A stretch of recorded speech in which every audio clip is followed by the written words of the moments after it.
everyone, and welcome to Showing Up Strong.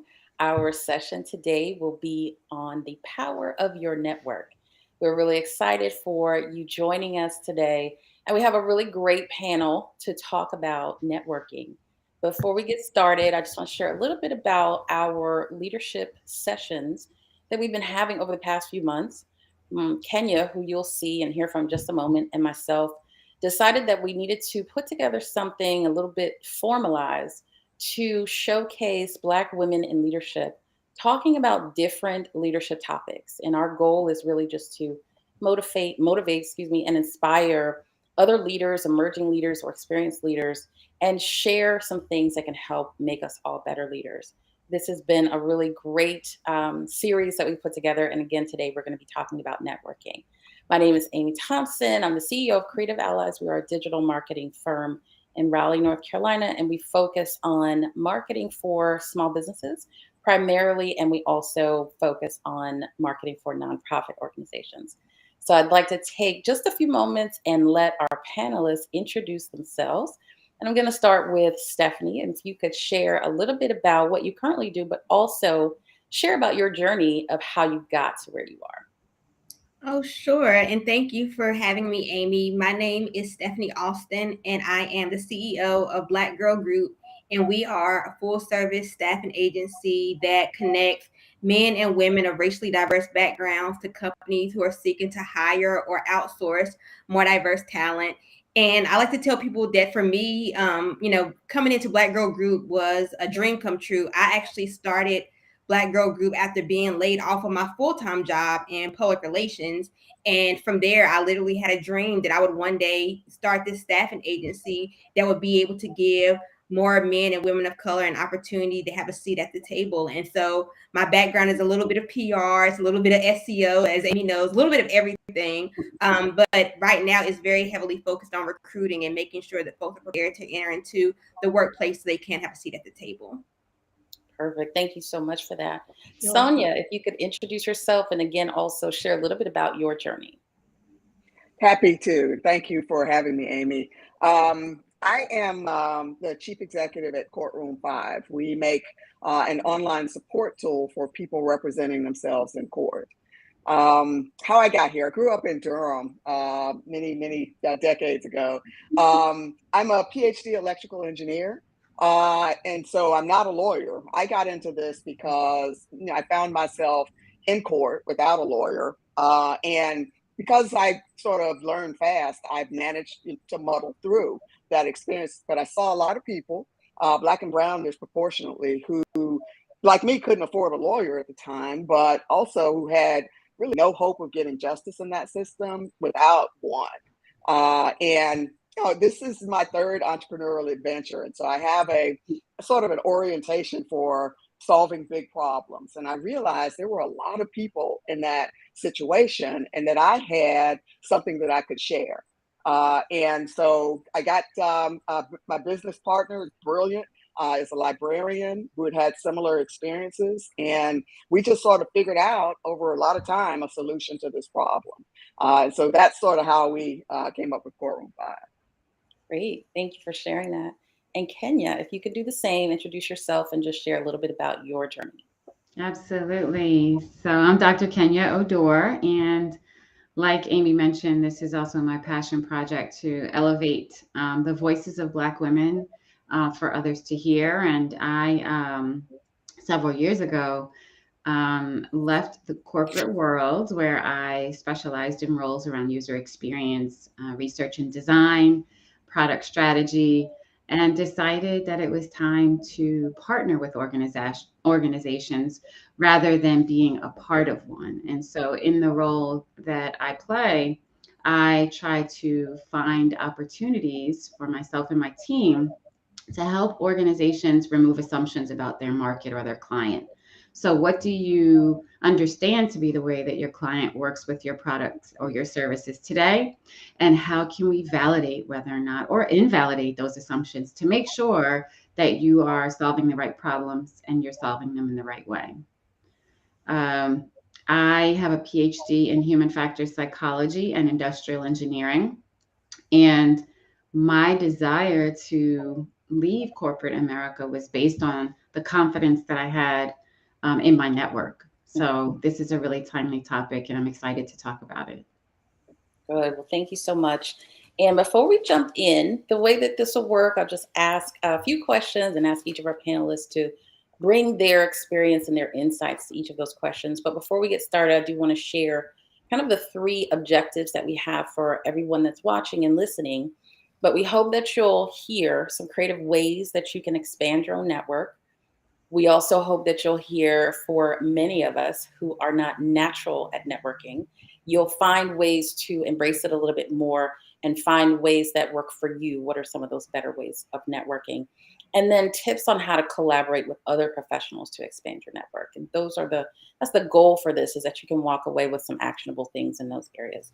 So to get us started, Sonia, I'm going to start with you. Real basic. How do you define networking? Define it. Let's see. Networking is really about trying to understand the ecosystem you're playing in, right? And more importantly, understanding your value to that ecosystem. Because whatever you're trying to do, you may be, if I can use a football analogy, you might be the quarterback, but you're not the only player on the field.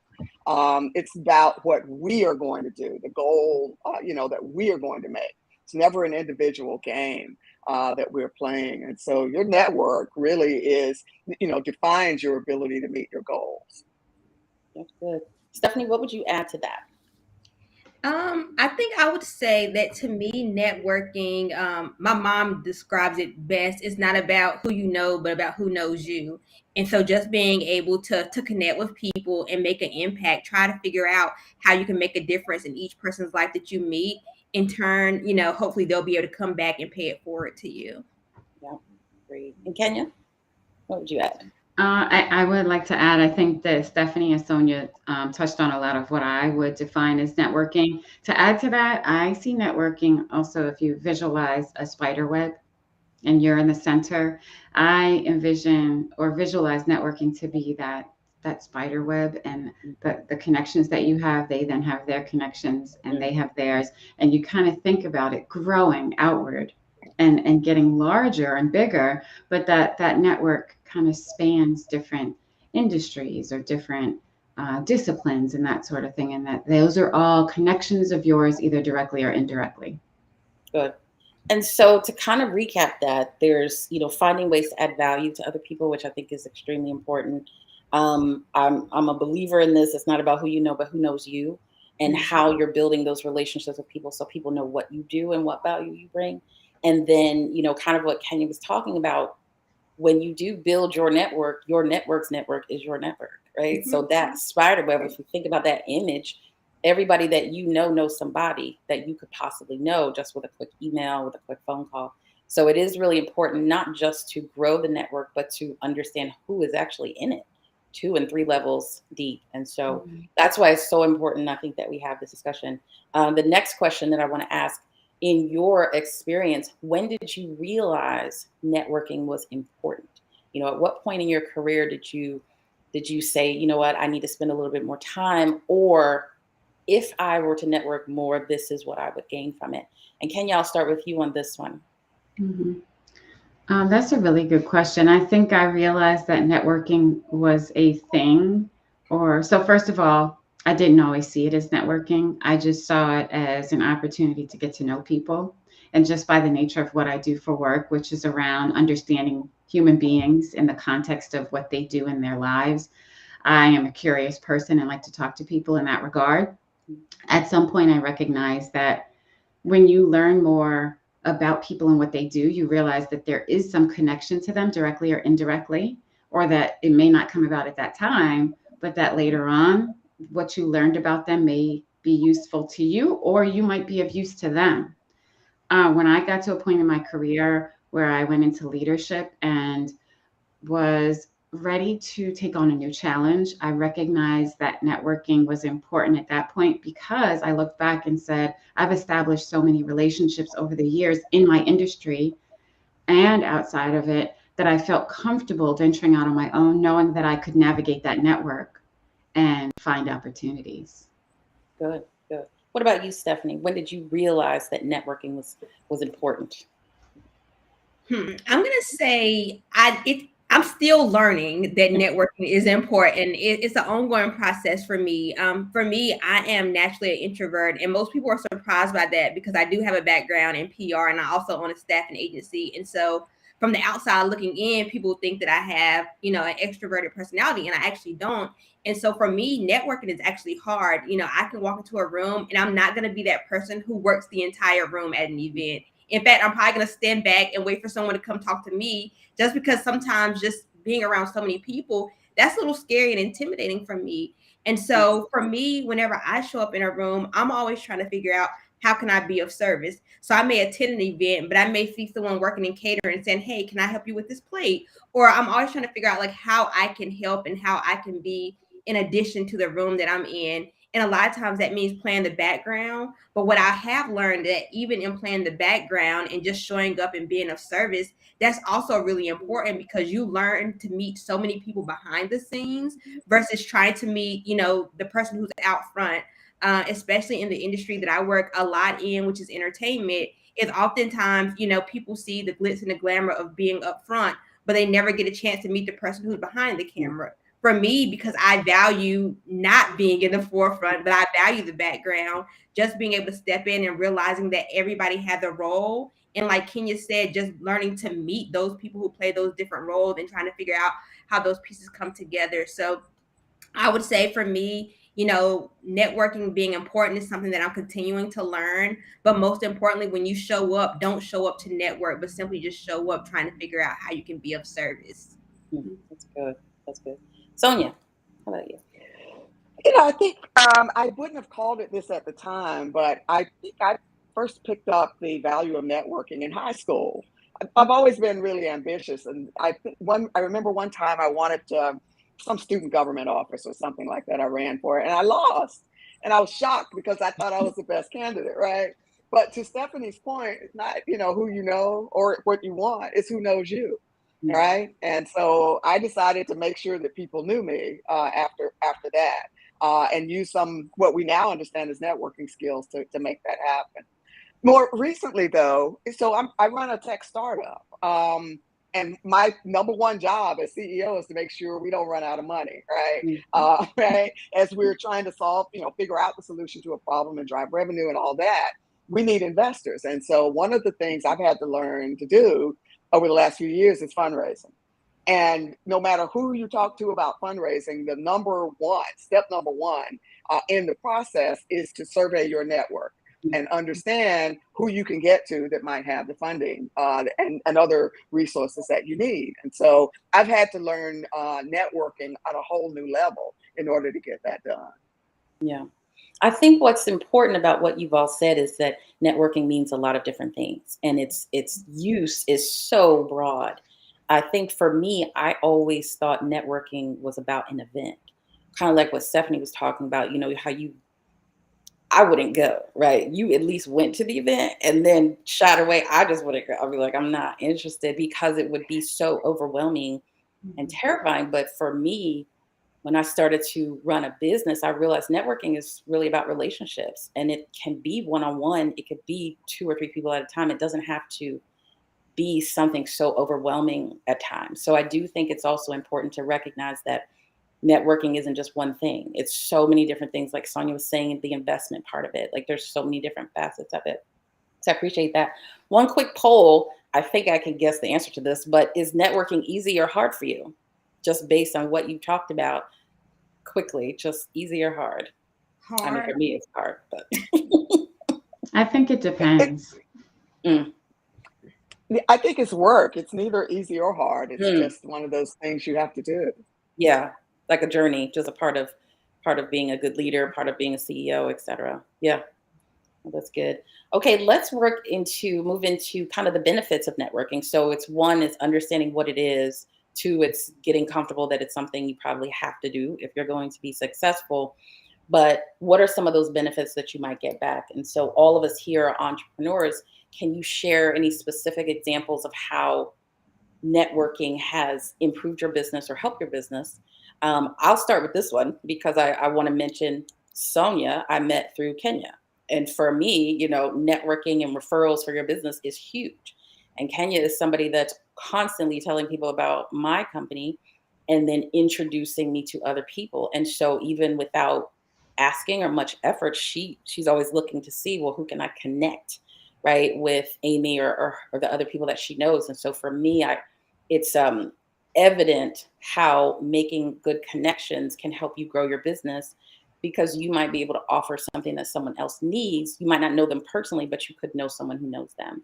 And so for me, it's been very obvious in running a business how networking can help. What are some other examples that you all might have? And Sonia, I'll start with you, of how it can benefit you as an entrepreneur. I mean, you just highlighted one of them, and I Mhm. would just point out that we are, at this session right here, networking. Mhm. Even though we know each other, Yep. generally, we're strengthening those connections, strengthening Yep. our, ability to offer our services, help others connect with services they need, and all of that. And so I think, I do networking now just as a basic part of my job. There are partnerships we need to develop. There are investors, there are employees we need to hire. There's so many, needs that we have that are going to depend on our ability to reach people. And so the larger the reach, the more options we have. It's all about optionality. Yeah. I think in all of our spaces, The other thing I would point out in terms of a benefit is that, particularly for entrepreneurs, our the space we can operate in is as large as our imagination, Mm. right? And the networks that we have really help to spread our imagination, to spread the boundaries of what we can imagine doing, right? And so it's just, so that's one of the biggest benefits for me, is to help me envision, hey, I could get from here to there, right? I just have to figure out the route and the Mm. people who can connect me with the people who can connect me, and so on. So, I think that's one of the biggest benefits for me, though, is to just help me envision what we can do. Good. Kenya, what about you? Yeah, I'm glad you called me next because I wanted to add to what Sonia said. Your ability to envision or imagine the possibilities comes from, for me, networking with people who are very different than you. Mm. And although it can be very uncomfortable and intimidating, that connection or that attempt to connect with people that are very different helps to open your mind to different ideas, opportunities, perspectives, and that can only help you grow. Early on, someone said to me when I first ventured out on my own that when you talk to people, you want to end the conversation by saying, how can I help you? So when you go into networking without motives or without the intention to selfishly gain something, and that you truly listen to that other person that you're meeting and networking with, a lot of value can come out of that connection and that conversation. And the person on the receiving end can feel that. Mhm. Yeah, I think those are two excellent points. The diversity is important because most human beings, we do things that are natural. So we go where we're used to going. We talk to people we're used to talking with, and so pointing that out, that trying to make your network of people who are different from you, I think that's really important. And then the other thing that you talked about, that just not being limited, being able, both of you talked about this, but being able to really envision, it goes back a little bit to that spider web, like who are all the people over here that can Mhm. help me get to here. Like that is really important, that your network helps you not to limit yourself. So that's, I think that's really good. Stephanie, anything that you would add to that? Yeah, so this would specifically be helpful to any college students who may be listening in. Is that for me, I when I was in college, I like to say I was a professional intern. I was in college for 4 years, but somehow I managed to have about 10 internships within about 10 different industries. And oftentimes people ask me, like, how did you have time for that? And it was because I did like two or three at a time. But for me, what I quickly learned as I've gotten older is that there's this quote that says there's 10 years to an overnight success story. And Mhm. so when people see someone who's achieved a lot, the first thing that comes to their mind is, oh, wow, they got here overnight, but they don't know about the 10 years plus that it took for them to get to where they are. And so whenever I was in college, like I said, I interned in so many different places. And so now 10 years later, a lot of those relationships are now coming back full circle. And Mhm. so people will say, oh, well, how do you know so and so? And like, oh, I intern for them. And they'll say, oh, why did you intern for so and so? I'm like, yeah, I interned for them too. And so what happens is that those relationships that I built, I mean, basically as a child, you could say now, are now relationships that have been able to lead me to paid opportunities. And I know, we live in a world where, to say an unpaid internship is almost like a cuss word because kids are like, I don't want to do an unpaid Yeah. internship. And I do believe that people should be compensated for the things that they do. But I also think that there's a great art to being able to do unpaid internships and volunteering in those opportunities because, as someone mentioned earlier, Kenya mentioned earlier, showing up with no motives. And so making sure like you're just there to be able to help and be able to serve. And so for me, again, being that unpaid intern, it gave me access to people that, at the time I felt like, I don't know how this person is going to help me. And now 10 years later, it's a paid contract that I'm able to do within my business because they remembered the unpaid work I did as an intern. And so, whether you are a college student or a new grad and you're trying to get your foot in the door specifically in your career or even build your business, I really encourage you to not be afraid to take on volunteer opportunities. Don't be afraid to do an internship, even once, you graduated. I mean, I think it's all about the journey, right? Sometimes we're all trying to figure out, like, how can I win this race right now? But sometimes it's about pacing things out and just fully, enjoying the journey. And sometimes, like I said, it could take 10 years before those relationships that you made actually manifest. But at the end of the day, it's all about starting somewhere. And if you don't start somewhere, you'll never know about the opportunities that could lie ahead. Yeah. No, that's really great. I think the relationship piece is something that comes through everything that you all are saying, and it's important. I think Kenya, you were the first person to say this, but making sure that it's reciprocal. And like Stephanie says, not you just figuring out what can you get from this other person, but how can you help them, right? Whether it's ending the conversation or the meeting with what can I do for you? And I think a lot of times, especially when you're young, you don't have a lot of experience, you will assume there's nothing that you could do for that person, but then, like Stephanie was saying, maybe there's nothing right this minute, but there could be something a couple years, ahead of time where you have a different role, and then they might come back to you and say, "Hey, remember when we were talking?" or whatever.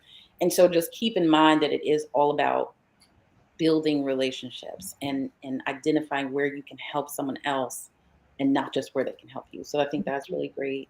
Let's talk about collaboration and the role that you feel collaboration plays in networking, and how can or if you have any examples of different ways you've collaborated with people in your network and maybe how that's helped expand your network. Stephanie, we'll keep going with you. Is there anything that you could share on that? Yeah, I can give an example of our relationship, Amy.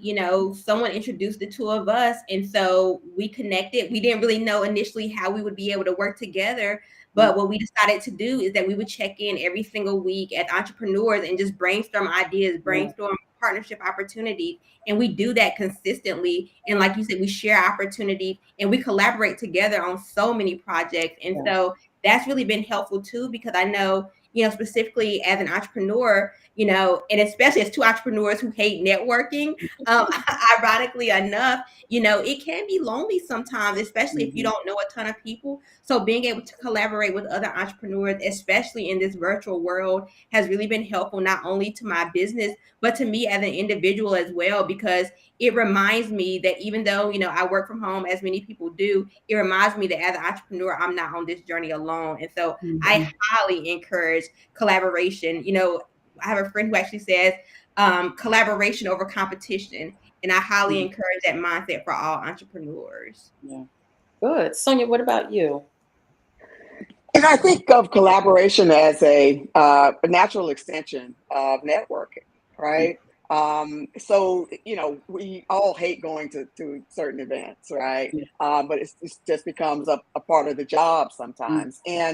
And so often if there are people in my network who I know are going to be at a certain event, we'll circle up ahead of time to, mm, make sure that we all make the best use of that event, right? Who do you know that I should maybe meet while I'm there, and that sort of thing. Likewise, I think there are some key members of my network, maybe the closest ones, who I have a regular check-in, right? Mm, Just to figure out, okay, where are you? How is your network expanded? Are there some people in your network that I should know? And just to do that sort of, it's just networking for mhm, me. But it does turn into just collaboration because of the regularity in it, the frequency in it. Mhm. yeah. Kenya? To Sonia's point and to Stephanie's point as well, sometimes when you come together and have those regular conversations, you don't go into it knowing where the collaboration or where that conversation is going to take you. And those opportunities can come or kind of formulate over time based on the areas of synergy. Something else I've noticed in myself as I kind of reflect on the dynamic in my relationships when I network is some of us are good at defining and strategizing, some of us are good at execution. When you connect with someone on a networking level where you have the intent of coming together and joining forces on something collaborative, you want to have conversations that help you to understand who's a strategist and a definer and who's an executor. Mhm. Because if you're both strategists, what your ideas you have may never take off. If you're both doers, you may do a lot of stuff without it really having a purpose.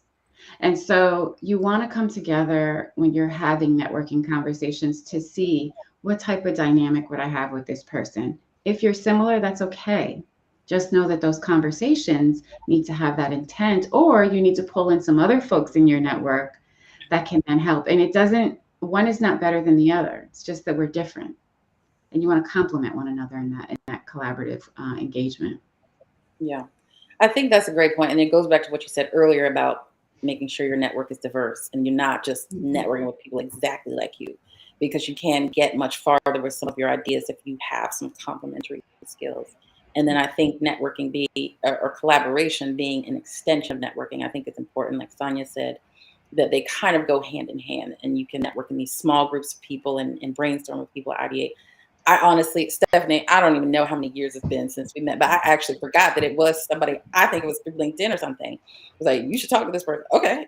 And this is way back when we could actually meet in person, so we were lucky that we got a chance to be in person. But our sessions are, I mean, God, we've been meeting every week for years. And we just brainstorm on how to make each other better. We talk about our goals, our business goals, and it's like, where are you? How's it going? That type of thing. So because when you are a CEO, you don't have anybody really that you report to. And so you don't necessarily have anybody that's checking in on you on progress. And obviously, you can do a lot of that yourself, but it is nice to have other people to bounce things off of and keep you accountable. So I think that collaboration piece is important. Can I can Let's, I add some can I add yes, something to that? So we yeah. had another session on mentors, and Hmm. I think that networking precedes finding strong mentors Hmm. because until you've done the work to network and broaden the people that are you have access to, Yeah, you may not be able to find a strong mentor. yeah, And also I want to say that culturally, we are not wired to want to walk up to people we don't know and say, "What do you do?" yeah. That's not typically, especially in the circles within Black culture that I've run in, you don't typically walk up to someone and ask that question. It goes a long way just to ask someone, "What do you do?" And whether someone works with their hands or they're a leader in an organization, Mhm. there may be something in that introduction and that connection today or at some point in the future that may come out of it. And you can't assume one way or the other. Mhm. That's right. Yeah. Um, I want to get into some tactical. This has all been great so far, and I think kind of great insights. But what should people do? What can people start to do right now if they say, okay, I've got to, one, get better at networking, right? So, what are some suggestions or recommendations you have that are things people can do right away? And Kenya, I'll stay with you for a minute. Just some Okay. ideas of what people can do. So I think in line with that, what do you do question, when you go to a public event where you don't know most of the people in the room, but you know a few, say hi to your friends that you know and Mhm. politely excuse yourself to go and introduce yourself and talk to people you don't know. Give yourself a goal of, I'm going to connect with or talk to two people that I don't know in the room. That'll help you to grow your network incrementally and get Yeah. comfortable with talking to people one on one. Yeah. I think that's good. I'm going to give an example. It's not about me, but somebody else that I always talk about. Heather, about, I don't know, 5 years ago, I was at this startup summit, and I was there because we were doing some video work for somebody who was speaking. And she, before the event started, literally was walking around the room, introducing herself to every single person and giving a business card. And at first I was like, who is this woman? And she would just walk up, hi, I'm Heather. And she was like, after we talked, she introduced herself, what she does. And then she was like, I'd love to just meet you for coffee. Okay. Heather and I have been friends for years since then. And we've helped each other, just like Stephanie and I going back and forth. But her thing was just like you said, Kenya, she was terrified, but she set a goal. And she said, I'm literally going to talk to every person in this room. And she did. And she's able, because so many people don't do that. It's actually kind of surprising. So many people don't introduce themselves to you or don't walk up to you, that when people do, people are more than willing to say, yeah, let's, what's your LinkedIn, or let's connect, or whatever, because it isn't that common. But I always remember how I met her. And like, what guts, to set that kind of ridiculous goal and actually do it. And then I look, 5 years later, I'm still doing business with her. I'm still connecting with her, and she's introduced me to other people. I've introduced her to other people, and it's like, man. So it really does work. You can start small. I don't do it, but it's good advice. Start small with two, three people or whatever, and then just see how over time that network does expand. So I think it's great advice. Sonia, what about you? Tips to kind of get started? Just a couple things come to mind. I think to Kenya's point, given our cultural orientation and training, it's so important for us to be willing to step outside our own Yeah. stuff and to do stuff that's hard, do stuff that's Mm. new, And so when you're going to an event with people you don't know, you've got to be willing before you step into the room to be willing to step outside your shell, Yeah. right? Do what your friend did, commit to meeting everybody in the room, Yeah. right? Or at least saying hello, just something Mhm. small that you haven't done before or that you find uncomfortable, or unfamiliar. Do that thing just to stretch your own boundaries. It's so important to do that. The other thing I would share is that we all have events we can go to where most of the people you won't know, but there are also, and this may be a little easier on ramp to networking, there are also people we don't know in events we go to all the time, right? Mhm. That you may not have had a chance to connect with, right? And so, just as an assignment, a first assignment, the next time you're doing something you do all the time, make sure you connect with the people you haven't connected Yeah. with before, right? Just to, you're already in a familiar environment. So that's not a challenge for you, right? And that makes it easier if you do that a couple times to go to an event where you don't know most of the people, because at least you're, used to connecting with folks at that point. So just Yeah. take those two challenges and think of them as challenges. Think of them as opportunities to expand your boundaries. And I'll just say one more thing. I, as an engineer, I don't do people, right? I'll just say, right? I think machines and that sort of thing. And so it's always a challenge for me, really connecting. Mm. Okay. And continues to be a challenge, right? But even though I'm in a very people oriented business, but I'll say that even with that, we all have our particular career or training orientations. You can think about something that your training has prepared you to do and do that with these people, right? Mm. So I'm always looking for problems I can solve. And so my approach to people is, what problem do you have today that I can solve? Yeah. Right. And that just allows me to get over a hurdle in terms of approaching that person. Yeah. Good, good. Stephanie, what about you?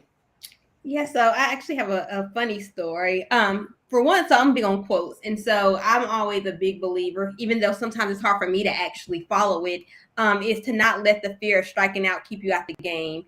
And like for me, I think that's what scares me about networking is that I'm afraid that I may go up to someone and look crazy, or I may not say the right words. And so that fear kind of stops me. But Amy, you know this. I have an 8-year-old daughter, and she's scared of nothing or no one for that matter. And so she's often teaching me these random life lessons. And I tell people some of my greatest opportunities have come because my daughter has asked something crazy.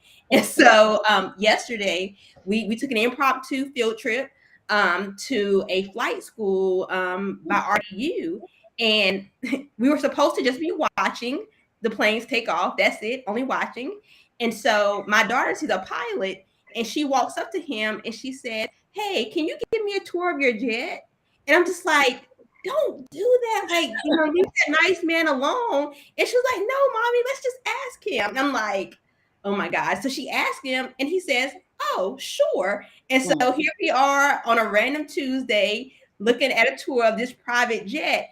And like for me, I was just like, wow, I can really learn a lot from her because she wasn't afraid of him saying no. She knew if he said no, it was no big to her, big deal to her. Like her life would still go on. But because she said yes, it opened up doors of opportunity for us to be able to experience something that we've never experienced before. And so now that's a new lesson of inspiration for me that I've taken on this week is like, don't be afraid. If someone says no, it's not the end of the world. There's always a yes on the other side of that. And chances are people are going to say yes or look out for you just because you had the nerve to ask. So I say, don't let fear stop you. Yeah.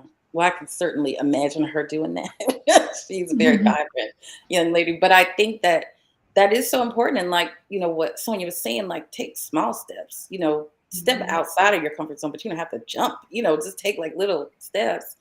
And yeah, I do think that for the most part, people are much more willing to help, especially what I found in the entrepreneur community here where we are in the Triangle. To my surprise, I was actually really surprised, Stephanie, when you mentioned collaboration instead of competition. I really have seen nothing but people looking out for each other, people looking to collaborate and looking to help. And so that fear is really self-inflicted because I don't think most people's experience would be a harsh no, even if it's a no. It's not going to be a terrible no. And I think in most cases, it'll actually be a yes, or how can I help? Or maybe right now it's not a good time, but follow up with me in a few weeks and let's talk or something like that. But I do find that in the Triangle area, we have a really good group of people who are willing to teach others and help others. And we just have to take advantage of that. People just have to take advantage of that. So I appreciate that. I want to share one thing too. Again, not my story, but somebody else's story. But I was introduced to someone who's like super connector, super networker. A couple weeks ago, we met up, and he was giving me some tips on networking because I was like, I've got to overcome this and I got to figure this out. And we were probably there for 35, 45 minutes. And we were at a Starbucks. We were sitting at this little table. Every time somebody walked into the Starbucks, he greeted them. He was like, "Hey, how's it going?" Just real quick or whatever. And then he would look at me and say, "I don't know her." And I'm just like, "Well, then why'd you speak?" He was like, "Because people remember how you made them feel." And so, somebody's walking in, maybe they don't have a smile on their face, but somebody greets them, whether it's just a hello, like literally nothing else, not even how you're doing, but just hello. They'll remember you. And like when they see you again, if they ever see you again, they'll remember that was that guy I spoke to. And sometimes they looked at him and they're thinking, "God, do I know him?" Because it makes you think like, "Do I know him already?" It was the funniest thing. And he was like, "You've got to find small things that are not hard to do that can really make a difference, make other people feel comfortable around you." And he just gave some great tips, but I'll never forget that. He was like, "I don't know that woman." She was just as happy as could be that he spoke. So I want to close. I think we've touched on everything I'd like to touch on, but I do want to close with some advice. We talked about tools and tips that people could use, but what would be like one piece of advice you could give somebody who, again, is looking to build their network or start? Maybe they're very young, maybe they're a college student or something like that, but they're looking to start their network. What's some good advice maybe someone has given you, but that you would want to share? And Stephanie, I'll start with you. I'm just gonna say I'm gonna give a tip again because you and I are members of Introverts Anonymous. I will say the biggest step as an introvert that you can take, that I think is the easiest step to take, in terms of networking, is start on social media. Start building those conversations and those networks virtually. And then, take a small leap of faith, and then say, hey, do you want to meet on Zoom? Or hey, do you want to meet in person? And then just begin to cultivate that relationship that way. For me, it is hard for me to just go walk up to a random person and begin a conversation. But social media is kind of like my happy medium. And so if you can start there and build your relationship up from social media and then eventually to an in-person relationship, I think it would be really helpful. But I also think it'll help you kind of shake out some of the nerves that often come attached to, networking when it comes to being an introvert. Yeah, good. Sonia, what about you? Last advice. The best advice I got, and I'll share on networking, is to think of it as a sales process.